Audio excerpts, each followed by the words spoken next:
welcome back to No Hype Beer Reviews. Unless it's your first time, then welcome. Please consider subscribing. If you do, hit the notification bell, get all the updates. I'm very excited for today's video. It is my 1000th beer review, which is crazy. I'm going to talk a little bit, not too much, before the beer review. So if you just want the beer review, fast forward. But yeah, I mean, it's pretty crazy. 1,000 of them. Straight beer reviews, not some of the other content I've created. So I have, made over 1,000 videos, but yeah, and I somewhat recently released the practice ones I did, which is kind of cool to go back and see. And but yeah, and I went back and forth on some beers I wanted to do for this one, and this one seemed really appropriate. Some of them I thought about was like, I was trying to think like early beers I liked, right? And Labatt Blue was the first beer I ever liked, so I thought about that one. Some of the early, more craft beers that I like. I had that Blue Moon Gateway, and then I got into a lot of fruited wheat beers. Samuel Adams Cherry Wheat, Abita Purple Haze, Saranax Blackberry Wheat come to mind. But I'm like, you know what? I gotta go with Ithaca's Flower Power. It was the first IPA I ever enjoyed. It was the first brewery tour I ever did. It was the only local brewery. It was about 45 minutes from where I lived at the time. Omegang would have been the next closest. Now there's, a bunch in that area, which is cool. So, going back a few years, back when Ithaca had their little tiny place, I remember the tour, I was shocked. I'm like, they're distributing to, I don't know, maybe 5 states at the time. And it was such a small facility. I'm like, how do they make enough beer to distribute it, to 5 states? The guy who brewed Flower Power, came up with the recipe, is a guy who does industrial arts beers, so like Wrench and all those, delicious beers, which is cool to see him go off and do big things. It was one of the beers we had at my wedding, and I'll be releasing this the day before my 5th wedding anniversary, which is really cool. I had this for the IPA. It was funny, like the people at the venue, they're like, yeah, people don't really drink a lot of craft beer. You'd be surprised. I'm like, no, I know the people will be coming to this wedding. They're going to want craft beer, and we'll just buy cases. So like we had 1 case of Flower Power. We had 1 case of Sam Adams Winter Lager, Omegang's Hennepin, which I remember distinctively having that with my dinner. And they brought it out without a glass, and my wife was like, oh, we need a glass, because, she's a keeper. For her, this is when they still made it, the Curious Traveler, Shandy. I think those, were the 4 we had, and we had a lot of beer-themed stuff at our wedding, which was cool. But anyway, that's not what this video is. It's the 1000th review, and it's Ithaca's Flower Power. I cannot for the life of me read the bottom of the can. Let's pretend it's very fresh. But yeah, I'm excited. And this is actually an Ithaca glass. It's for their Excelsior series.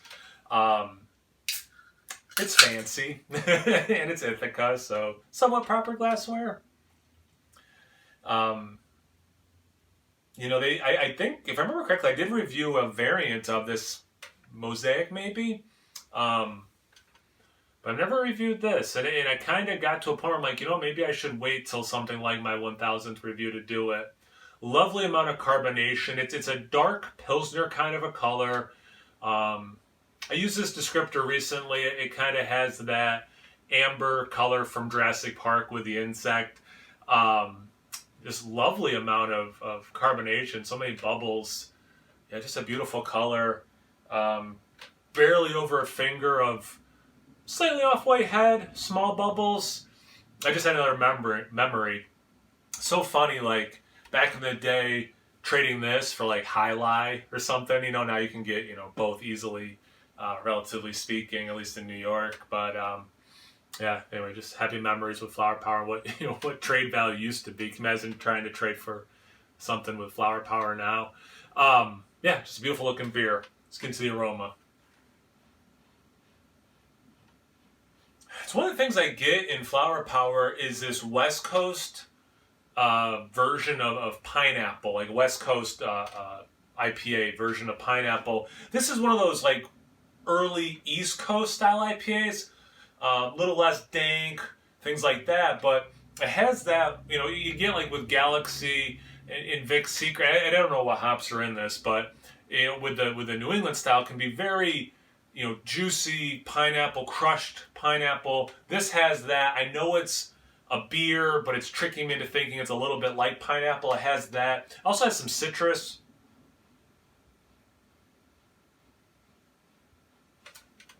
The citrus is mostly coming across as orange zest, but a little bit of the orange fruit itself. There's a nice overall sweetness, almost like a honey sweetness, which is cool. It's candied. Now I'm getting a little bit of like a candied pineapple, or like a dried pineapple, actually.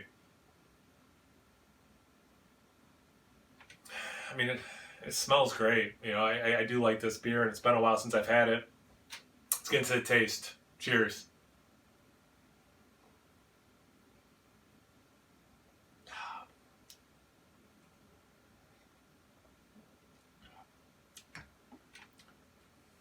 Super fresh, but it's still holding up nicely. It's definitely got a little bit of age on it, but it's holding up nicely. Good level of bitterness.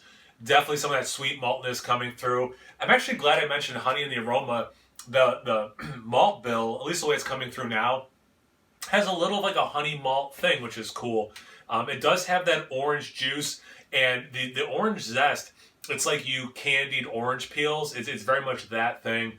You do get some of the pineapple in the taste as well. And again, it's that West Coast.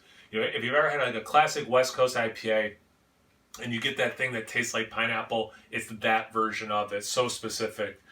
So I guess it kind of follows the aroma quite a bit.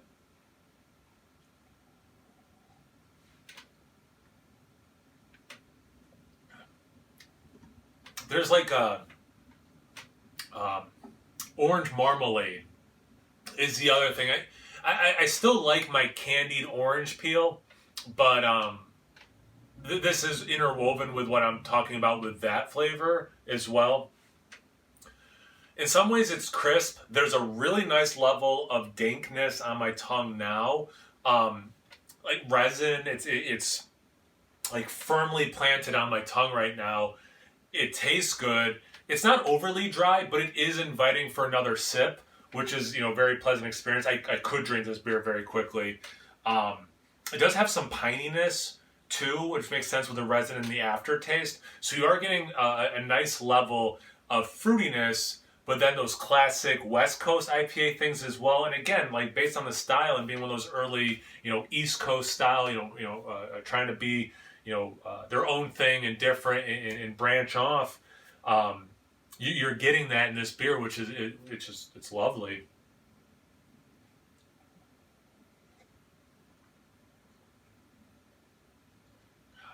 Yeah, it's so much hop candy. And then, yeah, there's that dank and pine thing, resin. What can I say? I like this beer. Yeah, I think a decent beer review. But, yeah, I mean, it's hard not to kind of reflect on this. And it's not a sappy video. But, yeah, I mean, it's been years. What am I coming up on 4 years maybe of doing these reviews? So that's pretty awesome and exciting in and of itself. And then to do a 1000th beer review. Thanks to everyone who has been watching and commenting and subscribing and all those things. It's fun to do. I've met a lot of really cool people, and it's great to interact, and it's fun to drink beer, and but it's even more fun to interact with other people about it. That is the best part of doing these, and yeah, thanks again. As always, please like, comment, subscribe. Most importantly, here's to 1,000 more. Cheers.